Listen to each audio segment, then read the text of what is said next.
Yo nakama, di video kali ini saya akan membahas One Piece chapter terbaru, yaitu chapter 1126.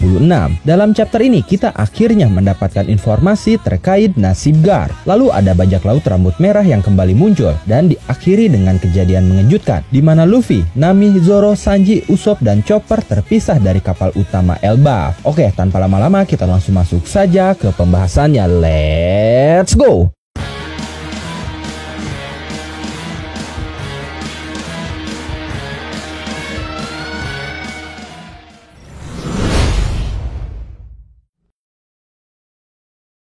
Chapter kali ini berjumlah 17 halaman dan judul dari chapter ini sendiri adalah kompensasi. Sementara sampul halaman kali ini masih menceritakan ziarah pengganti panen emas anak raksasa Yamato volume 14. Di sana ada sebuah catatan yang berbunyi, Yamato sedang makan soba di kuri dan gadis di toko soba memberitahu Yamato bahwa rekan kerjanya sudah menghilang. Chapter kali ini dimulai di kapal Elbaf di mana kru topi jerami, para raksasa dan yang lainnya melanjutkan pesta dan perayaan. Oimo dan Kashi menjelaskan bahwa setelah kejadian di Water 7 2 tahun yang lalu, mereka pergi ke Little Garden untuk menyambut Dory dan Brogy. Tapi mereka justru melihat Dory dan Brogy saling meninju karena senjata mereka yang hancur setelah menggunakan Hakoku untuk mengalahkan pemakan pulau. Oimo dan Kashi menyadari bahwa Dory dan Brogy tidak akan pernah bisa menyelesaikan pertarungan sampai mati tanpa senjata. Jadi mereka berdua meyakinkan bos mereka itu untuk kembali ke Elbaf dan mendapatkan senjata baru terlebih dahulu sebelum melanjutkan pertarungannya. Nami bertanya,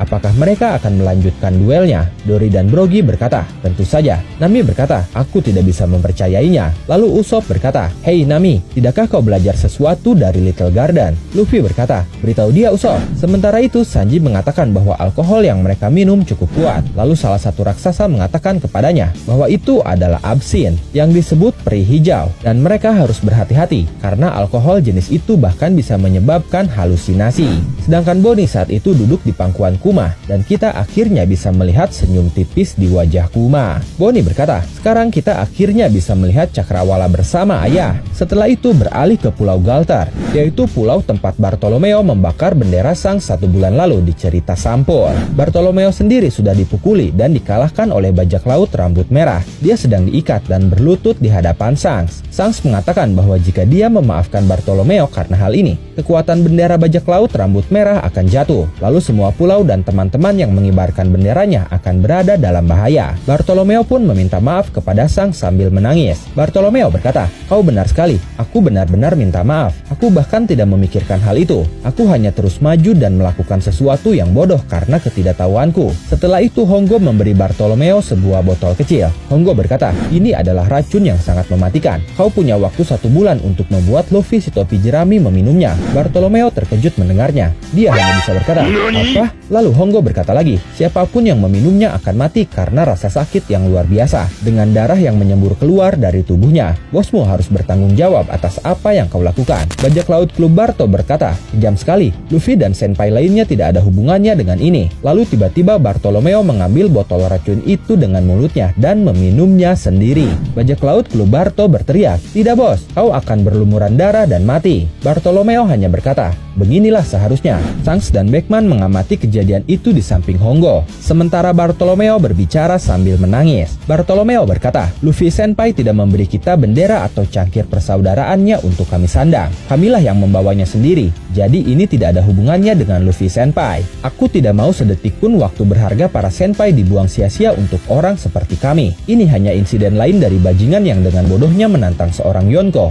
dan membayar akibatnya. Tidak layak diberitakan. Bartolomeo pun mengatakan bahwa dia ingin melihat Luffy menjadi raja bajak laut, tapi sekarang dia tidak akan melihatnya karena dia seorang idiot. Beruntung bagi Bartolomeo, apa yang ada di dalam botol itu ternyata bukanlah racun, dan Shanks pun membiarkan mereka pergi. Tapi saat Going Luffy senpai berlayar menjauh dari pulau dengan kecepatan penuh, Bartolomeo memberitahu Gambia bahwa menurutnya Shanks adalah pria yang menakutkan karena status Yonkonya. Tapi sekarang Bartolomeo sudah menyadari bahwa Shanks sangat naif. Di saat yang sama kita melihat Shanks tersenyum di Red Force. Lalu Beckman mendekat untuk berbicara dengan kaptennya. Beckman berkata, apa yang membuatmu tersenyum bos? Shanks menjawab, aku senang sekali memikirkan Luffy memiliki seseorang yang sangat peduli kepadanya. Kemudian Yasop muncul di belakang Shanks dan Beckman, lalu mengarahkan senapannya ke arah Going Luffy senpai. Yasop berkata, baiklah bos. Minggirlah, bisnis adalah bisnis. Yasuo pun berhasil menembak dan menghancurkan kapal Bartolomeo dengan satu tembakan dan menghasilkan ledakan besar. Kita bisa melihat patung Luffy yang hancur. Kemudian narator berkata, di dekat pantai Pulau Gartal, kapal bajak laut Bartolomeo tenggelam. Nasib mereka tidak diketahui.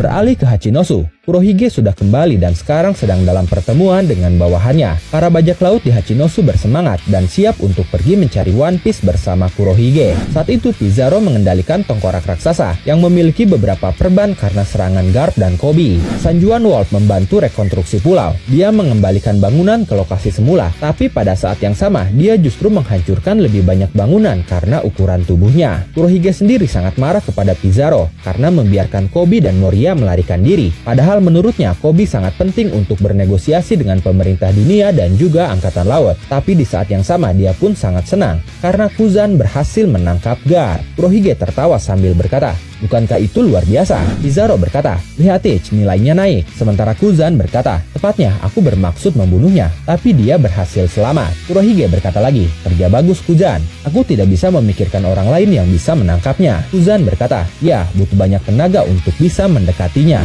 Setelah itu kita melihat Garp yang ditutupi perban diikat dengan banyak rantai di dalam sel yang gelap. Puding pun ternyata ada di pertemuan bajak laut Kurohige. Dia dipaksa untuk duduk di samping Kurohige saat Kurohige mengatakan bahwa mereka bahkan menangkap gadis bermata tiga juga. Setelah itu Kurohige menghubungi Laffite yang sedang berada di markas besar pengiriman UMIT perusahaan angkatan laut. Jika kalian ingat, UMIT adalah salah satu kaisar dunia bawah dan salah satu tamu di pesta teh Big Mom. Saat itu Laffite sedang mengamati pergerakan tentara revolusioner yang akan memotong pasokan ke Marijoa. Di sana kita bisa melihat beberapa kapal terbakar di pelabuhan. Kurohige pun tertawa, lalu dia berkata, sekarang jangan biarkan semua kesenangan membuatmu lupa tentang persiapan. Laffite berkata, serahkan saja padaku. Setelah itu Karibo, Katarina Devon, dan Augur tiba di Hachinosu. Pizarro meraih kapal mereka dengan tangan raksasa pulau untuk membawanya langsung ke tempat pertemuan. Setelah itu kembali ke kapal Elbaf yang masih berlayar di lautan. Narator berkata, sudah 2 hari sejak mereka meninggalkan Egghead dan ada alasan kenapa mereka masih belum tiba di Elbaf meskipun ditemani oleh Great Eyrick, kapal milik bajak laut Giant. Lalu saat itu terungkap bahwa setelah semua orang terbangun dari tidur mabuk mereka, Ausen Sunny bersama Luffy, Zoro, Nami, Usopp, Sanji, dan Chopper tiba-tiba menghilang. Orang-orang yang masih ada di kapal Elbaf seperti para raksasa, Jinbe, Franky, Robin, Lilith, Bonnie, dan Brook terkejut. Dory dan Brogy berkata, kita harus menemukan mereka. Kita tidak bisa kembali ke Elbaf seperti ini. Tapi Robin dengan polosnya berkata, mungkin mereka dicabik-cabik oleh seekor ikan. Franky pun mengiyakan pernyataan Robin. Dia berkata, hentikan itu, ikan-ikan di sekitar sini memang sangat besar, jadi itu mungkin benar. Mana kau perginya Luffy? Kemudian di halaman terakhir chapter kali ini, Nami mendengar seseorang menyuruhnya untuk bangun. Mungkin saja itu Luffy, tapi kita tidak bisa melihat orang itu di chapter ini. Orang itu berkata, Nami, hey bangun. Lalu Nami pun terbangun. Dia berkata, kurasa aku minum terlalu banyak. Tapi saat Nami bangun, dia menyadari bahwa dirinya berada di sebuah ruangan besar yang terbuat dari kepingan Lego sendirian. Dia mengenakan pakaian prajurit Viking, mirip prajurit dalam game RPG. Mungkin ini adalah kostum untuk arc Elbaf ke depan. Dan Nami pun saat itu membawa pedang di punggungnya. Nami terkejut sambil berkata, hah? Dan itu menjadi akhir dari One Piece chapter 1126. Di halaman akhir ada catatan editor yang berbunyi, tempat apa ini? Petualangan baru menanti. Minggu depan tidak ada libur, jadi kita bisa langsung mengetahui ada di mana sebenarnya Nami ini. Bagaimana menurut kalian? Ada di mana Tausen Sunny beserta Luffy, Nami, Sanji, Zoro, Usopp, dan Chopper? Silahkan tulis dan diskusikan asumsi, spekulasi, dan juga teori kalian di kolom komentar.